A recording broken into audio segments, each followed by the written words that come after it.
Hi, I'm Jordan the Nerdy World, and today is day 4 out of 52 as I try to answer at least 52 questions as I count down to my birthday. Link in the comments if you want to help me surprise my wife. So I'm going to answer this right here, which isn't actually a question about DC directly, but it is talking about DC characters, the Authority. So I, the other day, was saying that Midnighter is not actually Batman, he's actually Wolverine, and I do think that you can make a comparison between the X-Men and the Authority, but I do want to say that I think the whole of the Wildstorm universe has X-Men vibes at a foundational level, because Jim Lee, before he founded Image and the Wildcats, his first title over there, he was a major artist over on X-Men and helped illustrate one of the highest selling comic books of all time with X-Men #1, written by Chris Claremont.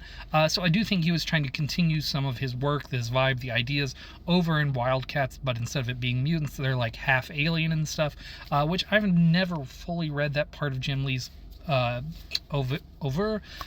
but yeah, I do think that the entirety of Wildstorm has X-Men vibes at a fundamental level, and I think Gen 13 is an example of that as well. But I do want to say that I think that the Authority actually is more based on the Justice League in general rather than the X-Men, but I do think that you can make a comparison between the X-Men. So here's my list basically, and I will say these aren't exact parallels here because, again, I think that the JLA is the inspiration point for the actual Authority team. But Jenny Sparks, I think, is basically Emma Frost before Emma Frost, because Emma Frost wasn't really a part of the X-Men until Grant Morrison's New X-Men era, which actually comes out after the Authority in 2001, and Jenny Sparks had been established in like 1998, I think, by Warren Ellis over in Stormwatch when he took over on that book. So yeah, I think she works as kind of a Emma Frost / Professor X style leader if we're comparing them to the X-Men. Next, I think, like I said in my original video, Apollo is basically Colossus, strongman, kind at his heart, Man of Steel, based on Superman, the Man of Steel. Midnighter is Wolverine because he is the best at killing. He has a shady government past and he doesn't remember a lot about his past. Then we have the Doctor, who I think, because the Doctor's power isn't something he's done, it's a person who's chosen by a greater force, and then they have like their whole Doctor heaven. So like the Doctor is a fundamental power of magic that's focused into a single identity. I would say that's comparable to the Phoenix. So I would say the Doctor is closer to Jean Grey in her Phoenix / Dark Phoenix era than Dr. Fate in that sense, even though Dr. Fate is what the Doctor is really based on. I think the Phoenix Force and the Doctor identity, since it's passed on, actually works pretty well for comparing him to the Phoenix Force. Then next we have the Engineer. This is where I started to think where I don't know exactly where it is in terms of comparison points, so feel free to argue with me in the comments once we get here. The Engineer, I think, is probably best compared to Rogue, because Rogue is before the 2000s movies and X-Men Evolution. She's like a charming superhero. She was a bad guy in a sense, but then she became good, and she's got some charm to her. And I think the Engineer, Angela Spica, is easily the most charming superhero-coded member of the Authority. So that's where I think they get their parallel. Also, Rogue's past as a villain, I think, is mirrored in the Engineer, where the first Engineer was a villain within the Wildstorm universe.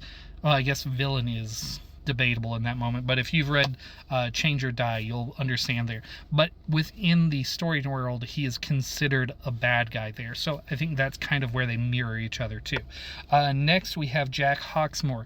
Jack Hawksmoor, I don't think has a super clear X-Men parallel, but I think probably the closest based on vibes is going to be Cyclops, because both are kind of grumpy pragmatists who have idealistic hearts, and they want to get things done, and they will do the mission that needs to be done. They've also been doing this since they were kids. So Cyclops has always had trouble with his power since he was a kid, and he's been trained by Professor X to be a hero since he was a kid there too.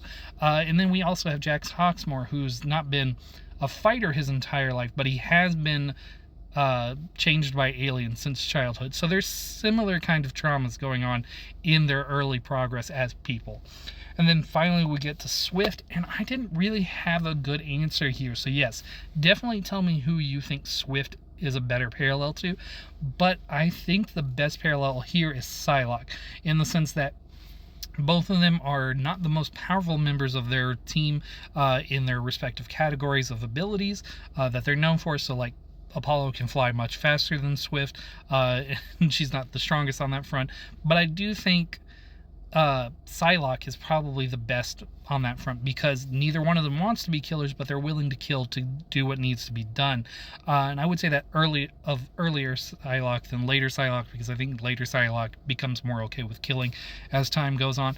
But Swift definitely doesn't want to. She doesn't even want to be in the Black Ops kind of thing. She just wants to help people. And I feel like that's where she and Psylocke kind of compare in that moment, but I don't feel super sound on that. But let me know, what do you think of the Authority as X-Men?